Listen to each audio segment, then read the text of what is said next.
गया है कि वो जल्द हो सके तो अपने घरों को खाली कर दें। अब खतरा सामने आने पर लोग पलायन कर रहे हैं। एक रिपोर्ट आपको दिखाते हैं।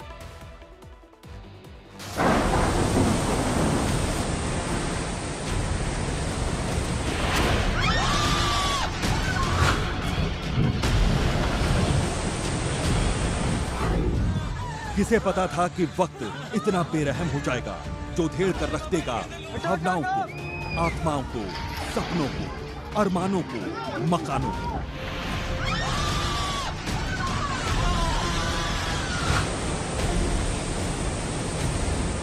धंसे हुए मकान, टूटे हुए आशियाने और टूटती हुई उम्मीदें बस सवाल पूछ रही हैं कि आखिर हिमालय की तलहटी का ये हाल क्यों हुआ।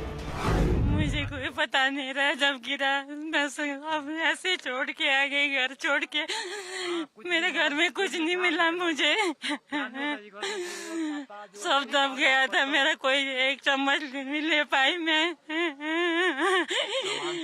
सारा सामान दब गया, मेरा पूरा घर टूट गया।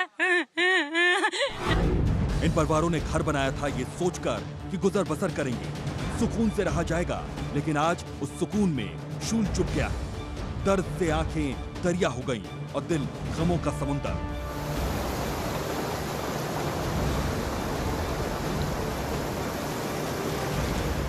पहाड़ों पर बेतरतीब निर्माण, अवैध कटान के बाद हिमालय खुद बोल रहा है कि अब वो इतना बोझ नहीं सह पाएगा।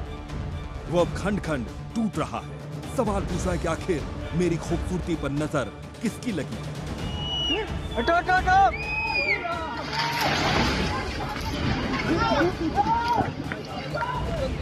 हिमाचल उदास है, कहीं दीवारें बोलती हैं, कहीं सड़कें। सवाल हिमाचल के अस्तित्व का है। जो कुछ भी हिमाचल सह रहा है वो असहनीय है। जितनी जरूरत हिमाचल के लोगों को छत दिलवाने की है, उतनी ही जरूरत हिमाचल को भी न्याय दिलवाने की भी है। हिमाचल में लैंडस्लाइड के बाद लोगों का पलायन जारी है। जरा आंकड़े आपको दिखाते हैं किस हद तक, किस मास लेवल पर यह पलायन शुरू हो गया है। हिमाचल में 9000 घरों में दरारें आ चुकी हैं। 9000 घरों में 11,000 से ज्यादा लोग पलायन करने को मजबूर हो चुके हैं। हिमाचल में करीब 400 लोगों की जान जा चुकी है। इस पूरे त्रासदी में भूस्खलन के बाद 12 में से 11 जिलों की सड़कें बंद हैं। लोगों के पास एसेंशियल्स कैसे पहुंचेंगे, यानी पहाड़ पर पहुंचना भी अब अपने आप में चुनौती है। करीब 857 सड़कें अब भी प्रभावित हैं। 4,285 ट्रांसफार्मर, 8,089 जल आपूर्ति योजनाएं ठप हैं। अब तक 10,000 करोड़ का नुकसान हो चुका है। यानी पहाड़ अब खुद कह रहे हैं कि पहाड़ खाली कर दो। जो पीड़ित हैं उन्हें अपना आशियाना छोड़कर जाना पड़ा है। वो क्या कह रहे हैं, अपना दर्द कैसे बयां कर रहे हैं, वो आपको सुनवाते हैं।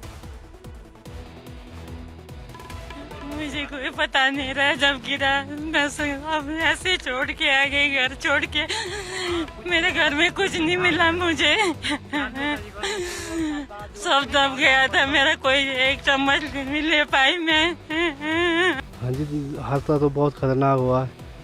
हम भी मंदिर जाते थे सुबह, ऊपर से जब मेरी ड्यूटी भी 7 बजे ऑफ होती है और 7 बजे 7:30 बजे मैं मंदिर में होता था। और उस दिन मेरे घर में कुछ डेथ थी, उस चक्कर से मैं मंदिर में नहीं जा पाया। तो मैं भी उसी नाले से नीचे को आता था। शायद भगवान की मर्जी थी, बच गया। सबके साथ वही है, हमारे साथ भी वही है। बस क्या करते। कितने सालों से आप रहते थे वहाँ पर? बहुत साल हो गए जी, बहुत पुराने साल में। तो बच्चों ने बस मकान रहते हो, त्रेड़े आ गई हैं, कोई बेहोश से हो गए, कोई बुरा हाल हो गया, घर से बेघर हो रहे इस टाइम। तो अच्छा, आप बेघर होकर सरकार ने आपको नई जगह तो दी है, लेकिन हम समझ सकते हैं कि अपना घर तो अपना ही घर होता है। अपना घर होता है जी, अपना घर होता है। सच्ची कह रहे आप। हाँ जी, क्या करें, ये रब ने पता नहीं क्या करना हमारे साथ। पाया जी, हमारे पे मुसीबत ही गिरी है एक तरह की। पहाड़ टूटा है, वो हम बस हमारे अंदर बहुत हो रहा है। तो ये है मैडम जी, लेकिन क्या करें, हम लोग के रास्ता भी कुछ फंस गया है, आना जाना थोड़ा कठिन होता है। कमरा में कुछ दरारें भी आ गए हैं, तो इस वजह से कमरा लोग सब बोले जो खाली कर दो, यहाँ नहीं रहना है। अब आगे तो कुदरत ही जाने क्या होगा नहीं होगा से। हिमाचल में ज्यादातर घरों को खाली करा लिया गया है। घरों में दरारें आने के बाद अपील की जा रही है कि वो घर लोग खाली कर दें जहां पर खतरा ज्यादा है, जहां पर दरार पड़ चुकी है। ताजा हालात क्या है, आपको ग्राउंड जीरो से एक रिपोर्ट दिखाते हैं। ये देखिए, ये वो घर है जिन्हें खाली करा दिया गया है और जो अभी खतरे के निशान पर है। ये वही घर है जो कुछ समय पहले बने हैं। लोगों ने बड़ी मेहनत से इन घरों को बनाया है और आज स्थिति ये है कि अपने ही घर में ना रहने पर वो मजबूर हो गए हैं। ये आप देखिए, यहाँ पर पूरी तरीके से आपको ताला नजर आ रहा होगा। लोगों को यहाँ से खाली करा दिया गया है क्योंकि अभी भी कहीं ना कहीं देखिए बहुत ज्यादा असुरक्षित है ये जगह, क्योंकि जो 4 दिन पहले यहाँ पर स्लॉटर हाउस की हाल हुई थी, किस तरीके से एक झटके में स्लॉटर हाउस तबाह हो जाते हैं, ये मंजर तो शायद मुझे लगता है कोई भी नहीं भुला पाएगा। और ऐसे में यहाँ पर जो आपको तमाम घर नजर आ रहे होंगे वो पूरी तरीके से खतरे में है। वो देखिए आप, वो ऊपर घर हो या फिर उसके बगल के घर हो, ये सभी पूरी तरीके से खाली पड़े हुए हैं और यहाँ से सभी लोगों को हटा दिया गया है क्योंकि कहा गया है कि किसी भी वक्त लैंडस्लाइड यहाँ पर आ सकती है और जोशीमठ पार्ट 2 जो है ये किसी भी वक्त बन सकता है। पलायन का दर्द सिर्फ हिमाचल में नहीं बल्कि एक जैसी तस्वीर उत्तराखंड से भी सामने आ रही है। वहां भी लोग पलायन कर रहे हैं। लगातार बारिश और भूस्खलन की वजह से लोग घरों को छोड़ने को मजबूर हैं। तस्वीरें आपको दिखा रहे हैं हम पहाड़ी राज्यों के किस तरह के हालात। ये देखिए, सड़कों पर दरार, आपकी नजर जहां तक जाएगी और इस तरह से सड़कों में दरार पड़ी हुई है।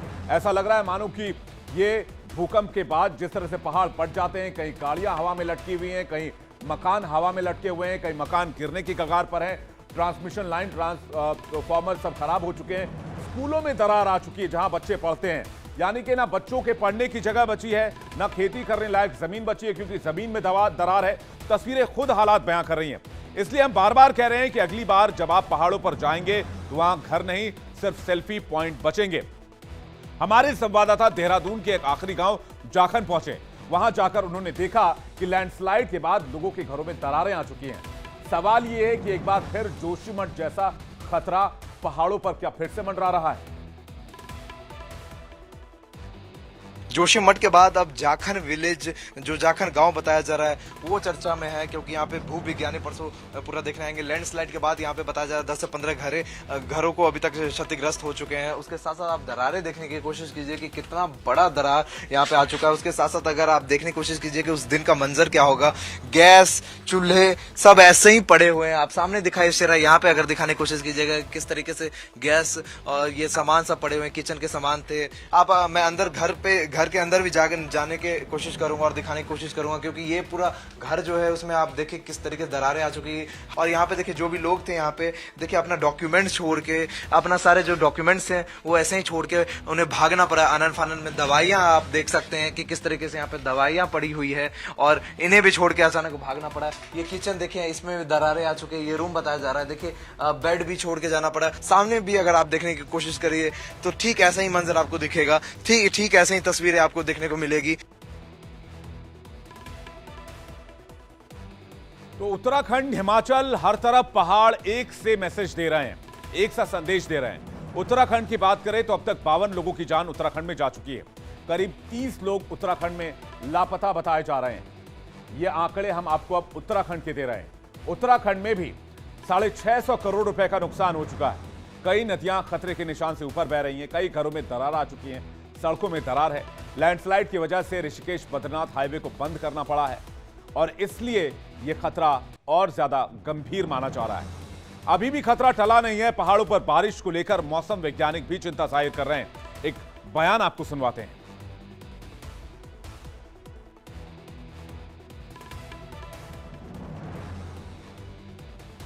जब 21 तारीख में जा रहे हैं तो एक्टिविटी बढ़ेंगी। 21 को आप ये कह सकते हैं कि ज़्यादातर जगहों में बारिश मिलेगी, हल्की से मध्यम।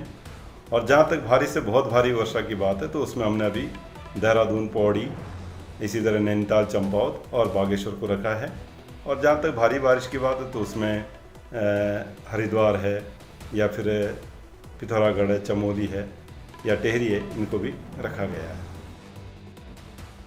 तो मौसम वैज्ञानिक अनुमान जता रहे हैं कि आने वाले दिनों में 21 तारीख के आसपास और बारिश हो सकती है। हिमाचल और उत्तराखंड के त्रासदी को लेकर प्रधानमंत्री मोदी गंभीर हैं, एक्शन में हैं। अधिकारियों के साथ साथ पीएम मोदी लगातार बैठक कर रहे हैं। बैठक में क्या क्या बातचीत हुई है, किस तरह की रणनीति बनी है, इस पर एक नजर डालते हैं। पीएम मोदी ने पहाड़ों पर जारी लैंडस्लाइड को लेकर एक हाई लेवल मीटिंग बुलाई और पूरे मीटिंग के दरमियान उन्होंने पहाड़ों पर जारी मुसीबत की तस्वीर देखी, जो ठीक इस वक्त आप मेरे पीछे देख सकते हैं। इस बैठक में अमित शाह, राजनाथ सिंह, जेपी नड्डा मौजूद रहे। हाई लेवल बैठक में पहाड़ों पर हो रहे लैंडस्लाइड को लेकर प्रधानमंत्री ने चिंता जाहिर की। कैसे लोगों तक रेस्क्यू ऑपरेशन पहुंचाया जाए, कैसे जरूरी सामान पहुंचाया जाए, राहत रिलीफ काम कैसे किया जाए, इस पर बातचीत हुई। बीजेपी अध्यक्ष जेपी नड्डा हिमाचल प्रदेश के दौरे पर जाएंगे। नड्डा शिमला सहित प्रभावित इलाकों का नुकसान का जायजा लेंगे और दौरा करेंगे। ये तमाम चर्चा जो है इस मीटिंग में हुई और पीड़ितों को हर संभव मदद देने का और हर संभव मदद पहुंचाने का की जिम्मेदारी जो है वो प्रधानमंत्री नरेंद्र मोदी खुद तय कर रहे हैं। पहाड़ों पर लैंडस्लाइड को लेकर प्रधानमंत्री नरेंद्र मोदी चिंता जाहिर कर चुके हैं। मीटिंग के बाद वो अधिकारियों को दिशा निर्देश दे रहे हैं। इस पर हिमाचल के मुख्यमंत्री सुखविंदर सिंह सुक्खू ने क्या कहा है वो आपको सुनवाते हैं। 10,000 करोड़ से ज़्यादा का नुकसान होगा। देखिए, प्रधानमंत्री जी से मैंने मुलाकात की थी और प्रधानमंत्री जी ने हमारी बात को गौर से सुना था और उन्होंने दिशा निर्देश भी दिए थे, जिसके कारण ये थोड़ा सा काम में स्पीड अप आया। और अब अगर बारिश नहीं होगी आने वाले समय में तो हमारा काम और स्पीड अप होगा और मैं निश्चित तौर पर कह सकता हूँ कि हम अपने बागवान का सेब मंडियों तक पहुँचाएँगे, सब्जियाँ मंडी तक पहुँचाएँगे। और अब बात करते हैं पड़ोसी मुल्क पाकिस्तान की।